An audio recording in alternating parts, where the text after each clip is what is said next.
Hello everyone, welcome to the YouTube channel. और आज यहाँ पे हम लोग पढ़ने वाले हैं instrumental method of analysis. Okay, और ये जो टॉपिक है वो टॉपिक है मॉसबोर स्पेक्ट्रोस्कोपी का। और ऑलरेडी हमने जो मॉसबोर स्पेक्ट्रोस्कोपी है उसका इंस्ट्रूमेंटेशन और वो एक्चुअली में मॉसबोर स्पेक्ट्रोस्कोपी होता क्या है वो ऑलरेडी कवर किया है टॉपिक्स में। आप जाके वो वीडियो देख सकते हो। ओके, और ये जो पूरा फॉर्मेट है एक प्रेजेंटेशन वाला फॉर्मेट है, तो आपको अगर आप आगे चल के अगर आप इस टॉपिक के ऊपर अगर आप कुछ ढूंढना चाहते हो तो यहाँ पे आपको जो सारे के सारे जो मटेरियल है आपको एक जगह पे मिल जाएंगे। तो ये ज्यादा आपके लिए बहुत ज्यादा हेल्पफुल होगा। तो इसके लिए जितने भी हमारे व्यूअर्स है प्लीज आप हमारे चैनल को सब्सक्राइब कर लो और प्लीज बेल आइकन को भी प्रेस कर लो, ताकि आपको जो भी नया वीडियो अगर आता है चैनल के ऊपर तो उसका जो नोटिफिकेशन है वो आपको तुरंत आपको नोटिफाई हो जाए, आपको तुरंत पता चल जाए कि कौन सा वीडियो आया है। ओके, और यहाँ पे अभी हम लोग बात करें तो इसके अंदर आप देखोगे तो जो हमारा आज का जो कंटेंट है वो डीबे सेलर मेथड है। ओके, और फिर डीबे सेलुलर कैमरा है, पाउडर डिफ्रेक्शन फिल्म है और what is the X-ray diffraction है। तो यहाँ पे हम लोग चार जो छोटे छोटे बेसिक जो पॉइंट्स है उनको कवर करने वाले हैं आज के वीडियो में। ओके, तो आज के वीडियो में आपने देखा कि हमारा ये 4 पॉइंट और ये चारों पॉइंट आपको मॉसबोर स्पेक्ट्रोस्कोपी से रिलेटेड है। ओके, तो आपको ये चारों पॉइंट उसके अंदर बहुत ज्यादा हेल्पफुल होंगे, क्योंकि अगर आप ये जो टॉपिक अगर आप पढ़ते हो मॉसबोर स्पेक्ट्रोस्कोपी, ये टॉपिक बहुत ज्यादा वास्ट है, बहुत ज्यादा कंफ्यूजन वाला टॉपिक है। बहुत से बच्चे ऐसे हैं जिनके साथ मैंने देखा है, जो ऐसे मेरे स्कूल फ्रेंड्स है, कॉलेज फ्रेंड्स है, जिनको मॉसबोर स्पेक्ट्रोस्कोपी में बहुत ज्यादा दिक्कत आती है। ओके, तो इसके लिए हमने सोचा कि जितने भी हमारे पास ये वीडियोस हम बना सकते हैं इस टॉपिक के ऊपर या और भी जो टॉपिक्स है वो सारे के सारे हम लोग वीडियो यहाँ पे आपको बनाने की ट्राई कर रहे हैं। ओके, और यहाँ पे अगर आप देखोगे कि ये एक्चुअली में ये क्या है, कैसे काम करता है और इसकी इन्वेंशन कब हुई है, इसकी खोज कब हुई है। तो a method for the studying the structure of finally crystalline substance. Okay, तो यहाँ पे अगर हम लोग बता दे तो मैं कुछ जो पॉइंट्स है उनको हाईलाइट कर रहा हूँ ताकि आप भी उसको हाईलाइट करते जाओ, ताकि आपको अगर आप कभी भी अगर ये मॉसबोर स्पेक्ट्रोस्कोपी के बारे में अगर आप देखते हो और उसमें अगर आपको डीबे ये सेलुलर मेथड आता है तो आपको तुरंत ध्यान में आ जाएगा कि ये जो मेथड है इसका इस्तेमाल हम लोग क्यों करते हैं। ओके, और एक छोटा सा बेसिक पॉइंट ये भी है क्योंकि ये जो मेथड है इसको हम लोग पाउडर मेथड भी बोलते हैं। ओके, तो ये पाउडर मेथड क्यों बोलते हैं हम लोग, यहाँ पे आपको मैं थोड़ा सा एक्सप्लेन कर देता हूँ। क्योंकि हम लोग बाकी सब चीजों में हम लोग क्या करते हैं, एक सॉलिड सब्सटेंस का इस्तेमाल करते हैं, लिक्विड सब्सटेंस का इस्तेमाल करते हैं, गैस सब्सटेंस का इस्तेमाल करते हैं। अगर आप देखोगे कि अगर हम लोग मॉसबोर स्पेक्ट्रोस्कोपी में अगर हम लोग ब्रैग मेथड देखें तो ब्रैग मेथड में अगर आप देखते हो तो उसके अंदर हम लोग ने जो सब्सटेंस यूज किया है वो गैसियस फेज में है। ओके, तो उसी तरह से यहाँ पे हम लोग ये पाउडर फेज में जो हमारा मटेरियल होगा उसको यूज करेंगे।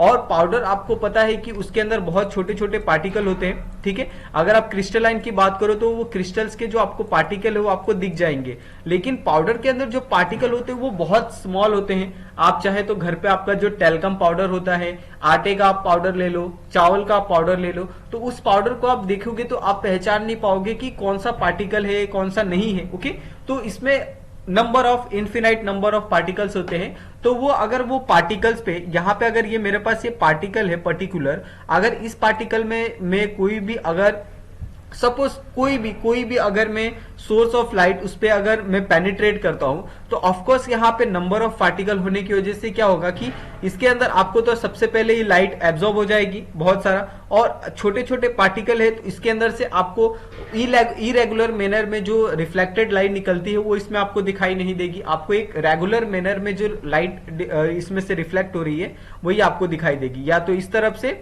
या तो इस तरफ से। ओके, तो इस तरीके से ये आपको जो लाइट है वो आपको देखने को मिलेगी। इसमें इरेगुलरी जैसे इस तरह से आपको लाइट, या फिर इस तरीके से कहीं भी आपको ये जो लाइट है वो आपको ट्रैवल करते हुए इसके अंदर आपको नहीं दिखेगी। ओके, तो इसके लिए ये जो मेथड है ये मेथड बहुत ही ज्यादा यूज किया जाता है क्रिस्टलाइन सब्सटेंस के स्टडी के लिए। ओके, और इसके बाद यहाँ पे अगर आप देखोगे कि इसका जो नाम है वो नाम कैसे पड़ा, तो यहाँ पे ऑलरेडी यहाँ पे it was the name after the P Debye and the German physicist P Scherrer who propose this method in 1916। Okay, तो यहाँ पे आप देख सकते हैं कि लगभग ही 100 साल से पुराना जो मेथड है वो आज भी यूज किया जा रहा है। तो आप समझ सकते हो कि अगर इतना पुराना अगर कोई मेथड है वो आज भी अगर यूज में लाया जा रहा है तो कितना वो अच्छा मेथड है, कितना एडवांस है और उसके कितने सारे अभी भी एप्लीकेशन है जो मार्केट में यूज होते हैं। Okay, An X-ray diffraction method in which the sample constituent of the powder stuck to the thin fiber or the contain in the thin। तो यहाँ पे हमने जैसे बात की थी, इसके अंदर हम लोग क्या करते हैं, पाउडर स्ट्रक्स का पाउडर फॉर्म ऑफ जो सैंपल है उसका इस्तेमाल हम लोग इसके अंदर करते हैं। ओके, तो ये सारी चीजें हमने आपको बताई है। Well silica tube is rotated in the monochromatic beam of X-ray and the diffraction pattern is recorded on the cylindrical film whose axis is parallel to the axis in the rotation of the sample. Okay, तो यहां तक आपको ये समझ गया होगा कि ये एक्चुअली में मेथड किस तरीके से काम करता है, इसका इन्वेंशन कब हुआ है, कौन से ईयर में हुआ है, कौन से साइंटिस्ट ने किया है, वो सारी चीजें यहाँ पे आपको क्लियर हो गई होगी। और ओके, वहां पे अगर आप देखोगे तो ये हमारे पास एक पूरा कैमरा है, पूरा सेटअप है, जो हमने इंस्ट्रूमेंटेशन के बारे में यहाँ पे पढ़ा है वही इंस्ट्रूमेंट है, सेम है। यहाँ पे आप देखो ये सोर्स ऑफ लाइट है हमारा एक्सरे, और बीच में हमारे ये पाउडर फॉर्म में हमें सैंपल रखा है, और इस सैंपल के ऊपर हम क्या करते हैं, लाइट पेनिट्रेट करते हैं। तो ये इक्वल अमाउंट ऑफ लाइट क्या है, सब जगह पास होगी। ओके, किसी भी जगह पे आपको एक्सेस लाइट देखने को नहीं मिलेगी, और इसकी वजह से क्या होगा कि एक जो सर्कुलर फिल्म है वो यहाँ पे जनरेट होगा। ओके, और यहाँ पे अगर आप देखोगे तो इस तरीके से चारों बाजू से इसको एक सराउंडिंग किया गया एक फिल्म से। ओके, और इसी फिल्म के ऊपर क्या कर रहा है, जो इसके लाइट से, रिफ्लेक्टेड लाइट से उनको रिकॉर्ड किया जा रहा है। ओके, तो ये बहुत ही सिंपल है।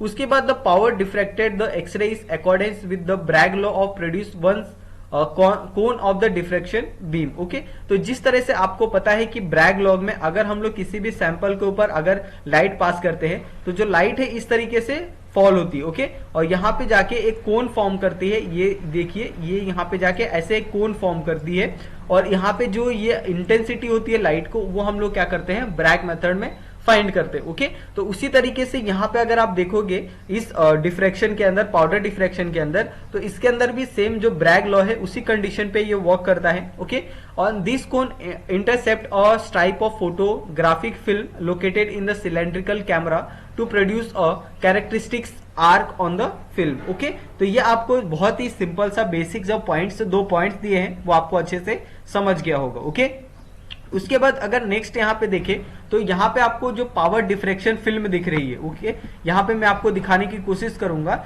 ये देखिए, ये आपको जो पावर डिफ्रैक्शन फिल्म दिख रही है, इसका इस्तेमाल क्या है, basically when a film is remove from the camera flattened and the process it show the diffraction lens and holes for the incident and transmitted beam. Okay, तो यहाँ पे अगर आप देखते हो तो यहाँ पे 2 होल्स दिखाई दे रहे हैं। ओके, ये एक ट्रांसमिटेड बीम है और एक क्या बोलते हैं, एंट्री बीम है और एग्जिट बीम है। ओके, तो ये दोनों जो बीम है इसका इस्तेमाल जो फिल्म है उसके अंदर किया जाता है। ओके, और यही दोनों मतलब यहाँ पे अगर आप चेक करते हो तो ये पूरा क्या है, एक प्लेटिंग है। ओके, तो इस प्लेटिंग में आपको देखने को मिलेगा कि यहां से जो लाइट है वो एंटर कर रही है। ओके, ये देखिए, यहां से जो लाइट है वो एंटर कर रही है, और यहां से जो लाइट है वो क्या कर रही है, बाहर निकलेगी। ये देखिए, यहां से लाइट क्या है, देखिए बाहर निकल रही है, और यही क्या है, पूरा ये जो फिल्म है ये काम करता है, यहां से यहां तक की ये पूरा एक फिल्म है। ओके, और इसी को हम लोग डिफ्रैक्शन फिल्म बोलते हैं। ओके,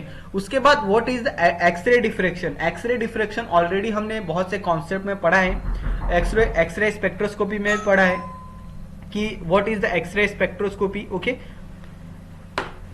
तो यहां पे अभी आपने देखा कि what is the X-ray diffraction, तो ऑलरेडी हमने ये जो कॉन्सेप्ट है वो पढ़ चुके हैं कि एक्सरे डिफ्रैक्शन क्या होता है कि अगर कोई भी बीम ऑफ लाइट है वो किसी भी सब्सटेंस पे अगर वो जाती है तो वहां से ऑफकोर्स ये तो क्या होगा, वहां से पेनिट्रेट होगा। ओके, या तो इस तरफ जाएगी, इस तरफ से, और इसी को हम लोग क्या बोलते हैं, डिफ्रैक्शन बोलते हैं। ओके, लेकिन एक्सरे डिफ्रैक्शन क्यों, क्योंकि इसके अंदर जो हम लोग बीम ऑफ लाइट लेने वाले हैं वो हमारा क्या होगा, एक्सरे होगा। ओके, इसके लिए हम लोग इसको बोलते हैं एक्सरे डिफ्रैक्शन। ओके, और यही सारी चीजें ऑलरेडी हमने कवर की है, लेकिन आज का जो हमारा मेन था वो था हमारा पाउडर मेथड। ओके, जो जिसमें हम लोग ने पाउडर फॉर्म में एक सब्सटेंस लिया था और उसके ऊपर हम लोग ने एक्सरे पेनिट्रेट किया था, और उस एक्सरे में हमने देखा था कि किस तरीके से वो सारी चीजें होती है। ओके, तो आपको ये वीडियो कैसी लगी प्लीज आप मुझे कमेंट करके बताएं, और प्लीज हमारे चैनल को भी सब्सक्राइब कर लें। थैंक यू सो मच, मिलते हैं हम लोग नेक्स्ट वीडियो में।